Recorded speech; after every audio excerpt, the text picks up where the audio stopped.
ফুটপাতের ছোট দোকানি থেকে এখন নিজের রেস্টুরেন্টের মালিক, যেখানে প্রতিদিন ভিড় করছেন শত শত মানুষ। এটি এক হার না মানা তরুণ উদ্যোক্তা আবিদের গল্প।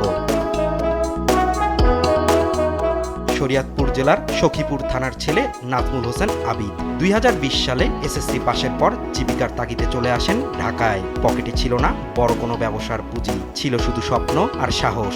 পল্লবী খেলার মাঠের পাশে ছোট্ট একটি ডালি নিয়ে শুরু করেন পানিপুরি বিক্রি। মাত্র 10 টাকা প্লেট, কিন্তু তার হাতের স্বাদ খুব দ্রুতই জয় করে নেয় মানুষের মন। আজ সেই ছোট্ট ডালি বদলে গেছে বিশাল রেস্টুরেন্টে। আবিদের রেস্টুরেন্টে রয়েছে 200টিরও বেশি মুখরোচক খাবার। ফুচকা, দই ফুচকা, রাজকাচুরি, চকলেট ফুচকা, মোমো, স্পেশাল চুরমুর, দই চিরা, সবকিছুর মধ্যেই রয়েছে আলাদা স্বাদ। সবচেয়ে বেশি চাহিদা আবিদের দই ফুচকার। আবিদের রেস্টুরেন্টে প্রতিদিন বিক্রি হয় অন্তত 200 প্লেট ফুচকা, আর মোমো বিক্রি হয় প্রায় 500 পিস। তো আরও জীবনে বড় অনেক লক্ষ্য আছে, আমি আমার চেষ্টা চালিয়ে যাব, কিন্তু বাকিটা আল্লাহর উপর নির্ভর, যে আমি কতটুকু যাইতে পারি, কতটুকু চলতে পারি, যে যতটুকু সম্ভব আমার চেষ্টা আমি চালিয়ে যাব, যে আমার লক্ষ্য কিছু একটা করার।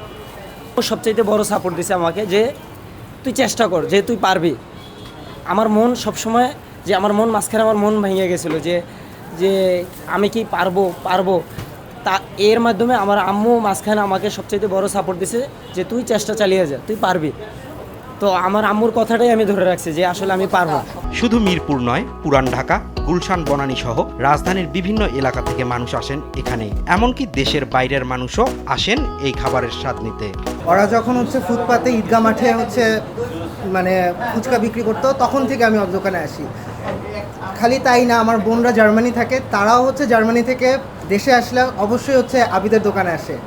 আজকে আমার জন্মদিন ভাইয়া, আমি ওকে জিজ্ঞাসা করছিলাম যে কোথায় খাবে খানা, যেখানে যেতে চায়। ও কিন্তু ভাইয়া বলছে যে না ভাইয়া, আমি আবিদ ভাইয়ের দোকানে এসে ফুচকা খাবো।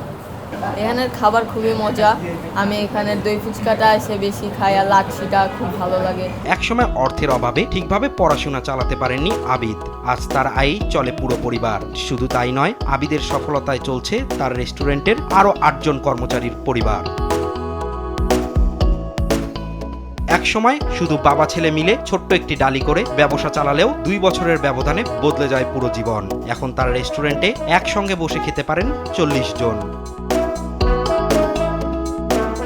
ইচ্ছাশক্তি আর পরিশ্রম থাকলে ফুটপাত থেকেও গড়ে তোলা যায় সফলতা, তাই প্রমাণ করেছেন আবিদ। সৈয়দ মাহবুব, দেশ টিভি, ঢাকা।